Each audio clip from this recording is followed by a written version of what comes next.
In Genesis chapter 2, we delve into the detailed account of creation and the profound beginnings of humanity.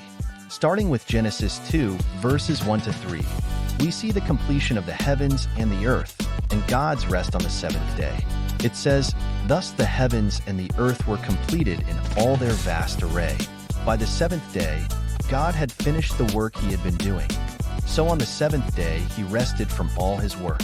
Then God blessed the seventh day and made it holy, because on it he rested from all the work of creating that he had done."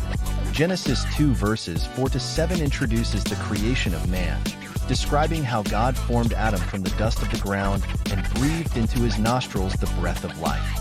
Then the Lord God formed a man from the dust of the ground and breathed into his nostrils the breath of life, and the man became a living being.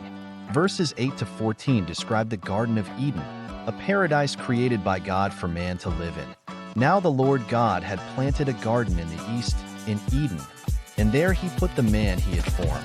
The Lord God made all kinds of trees grow out of the ground, trees that were pleasing to the eye and good for food. In the middle of the garden were the tree of life and the tree of the knowledge of good and evil. In Genesis 2, verses 15 to 17, God places man in the garden to work it and take care of it, with a specific command. The Lord God took the man and put him in the Garden of Eden to work it and take care of it. And the Lord God commanded the man, "You are free to eat from any tree in the garden, but you must not eat from the tree of the knowledge of good and evil, for when you eat from it you will certainly die."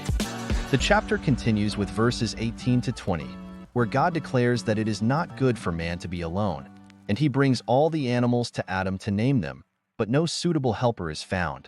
The Lord God said, "It is not good for the man to be alone. I will make a helper suitable for him."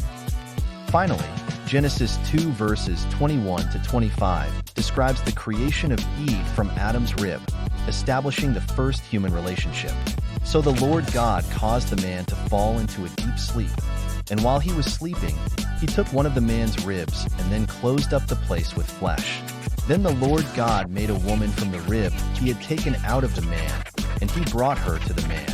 The man said, "This is now bone of my bones and flesh of my flesh. She shall be called woman, for she was taken out of man." That is why a man leaves his father and mother and is united to his wife, and they become one flesh. Adam and his wife were both naked, and they felt no shame. Genesis chapter 2 paints a vivid picture of creation, the sanctity of rest, and the beauty of human relationships, inviting us to reflect on our beginnings and the divine purpose imbued in our existence.